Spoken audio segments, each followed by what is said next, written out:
ओम नमः शिवाय। तंत्र के रचयिता भगवान शिव को मेरा नमस्कार है। आज मैं आपको एक ऐसा प्रयोग बताऊंगा जिससे कि आप अपने किसी भी साध्य व्यक्ति को अपनी ओर आकर्षित कर सकते हैं। यह ऐसा कर्म है जिससे कि आप किसी भी स्त्री पुरुष को अपनी ओर उसका झुकाव कर सकते हैं, उसमें एक खिंचाव पैदा कर सकते हैं। मैंने पूरे भारत का भ्रमण किया है और जहाँ से मुझे जो मंत्र मिल जाता था मैंने उसको संजोया और मेरे अधिकांश मंत्र जो हैं उनका मैंने एक कलेक्शन बनाया। तो ऐसे भी कुछ मंत्र होते हैं जिनको कि पब्लिक डोमेन में नहीं दिया जाता, लेकिन फिर कभी कभी ऐसा मन आता है कि अगर ये मंत्र लोग प्रयोग नहीं करेंगे, इनकी सार्थकता इनको पता नहीं लगेगी, तो ये नष्ट हो जाएंगे, इनका कोई काम ही नहीं है। जब तक ज्ञान को छुपाया जाएगा तब तक वो ज्ञान जो है वो नष्ट ही होता रहेगा। यदि आप किसी चीज़ को बढ़ावा देना चाहते हैं तो उसके बारे में लोगों को पता होना चाहिए। जब तक आप वहाँ पहुँच ही नहीं सकते तो वहाँ तक पहुँचने का फिर कोई मतलब ही नहीं है। तो इसी कारण से मैं कुछ ऐसे अपने गिने चुने मंत्र जो कि मैंने एक अलग संग्रह जिनका बनाया था वो मैं आज आपको बताऊंगा।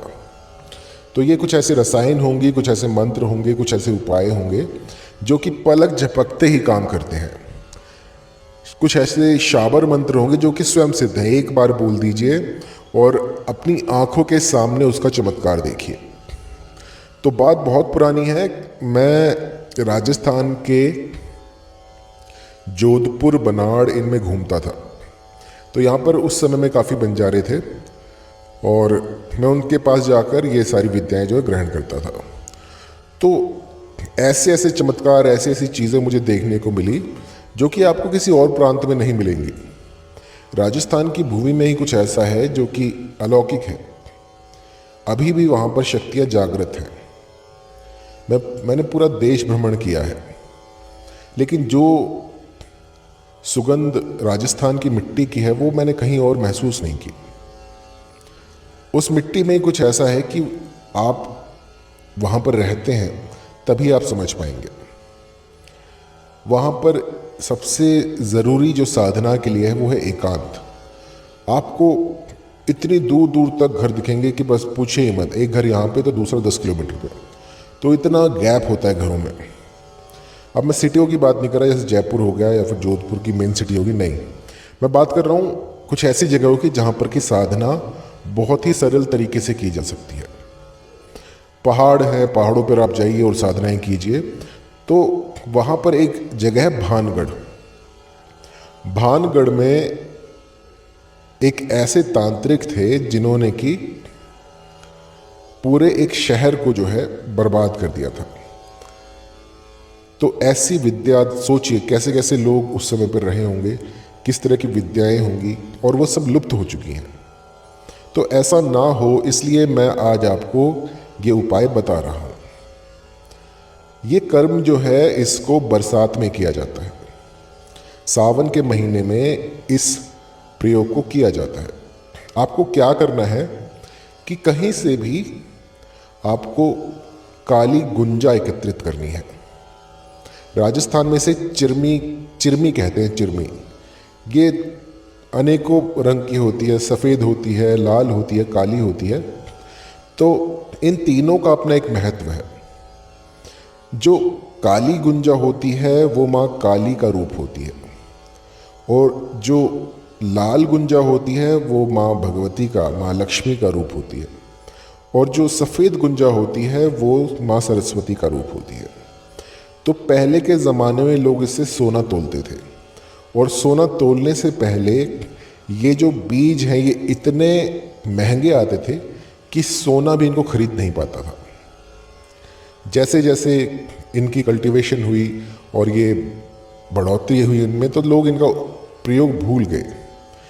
तो आज मैं आपको बताऊंगा काली गुंजा का एक ऐसा प्रयोग जिससे कि आप किसी को भी पलक झपकते ही वशीभूत कर सकते हैं। आपको करना क्या है, काली गुंजा जो है वो एकत्रित कर लीजिए। और उसके बाद जब बारिश हो तो बारिश का पानी किसी एक लोटे में ले लें। उस लोटे में काली गुंजा के 12 बीज आपको डाल देने हैं।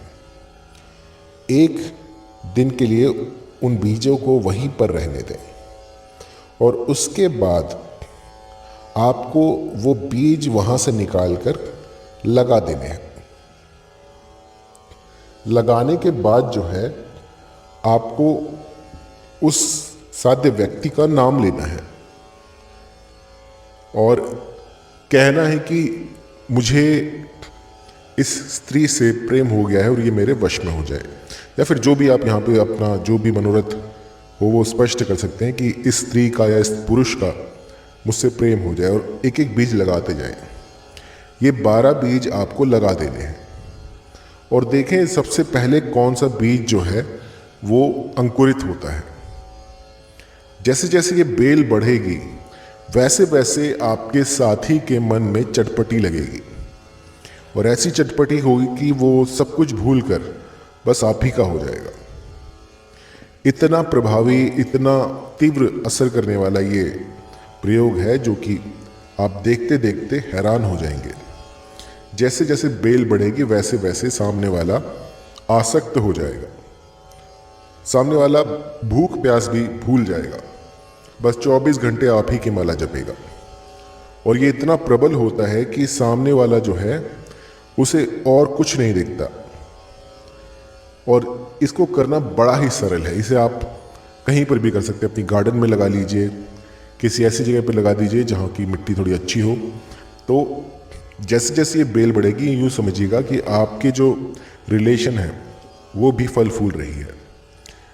और आपको सावधानी जो है वो ये रखनी होगी कि इस बेल को बकरी या किसी भी गाय भैंस से बचा कर रखना है। यदि ये बेल जो है ये किसी ने खा ली तो जो आपकी रिलेशन थी उसमें खटास आ जाएगी। तो कहने का तात्पर्य ये है कि जैसे ही आप ये प्रयोग शुरू करें तो सबसे पहले एक स्थान सुनिश्चित करें।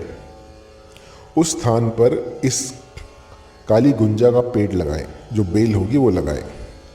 और इसका आपको ध्यान भी रखना है कि इसे कोई खाए ना, कोई तोड़े ना, क्योंकि यदि ये बीच में से टूट जाती है या फिर किसी कारणवश भारी बारिश हो जाए या फिर कुछ पेड़ पूड़ इस पर गिर जाए, यदि ये टूट गई तो आपका रिश्ता जो है वो खराब हो जाएगा। तो अच्छी तरह से अपने स्थान को सुनिश्चित करने के बाद ही ये प्रयोग करें। और इसमें कोई मंत्र नहीं बोलना है, बस आपको इतना सा काम करना है काली गुंजा के साथ। और फिर माँ काली कुछ ऐसा कर देगी जो कि आप समझ भी नहीं पाएंगे। चमत्कार इसी दुनिया में होते हैं और ये जो मैंने चमत्कार आपको बताया है ये आपकी आंखों के सामने होगा। हफ्ते भीतर जो है ये बेल अंकुरित हो जाएगी, इसमें से फूल पत्तियाँ आनी शुरू हो जाएंगी और इसके बाद आप पाएंगे कि जो गुंजा की बेल है जैसे जैसे वो बढ़ रही है वैसे वैसे आप पाएंगे कि आपके साथी में बदलाव होने शुरू हो गए हैं।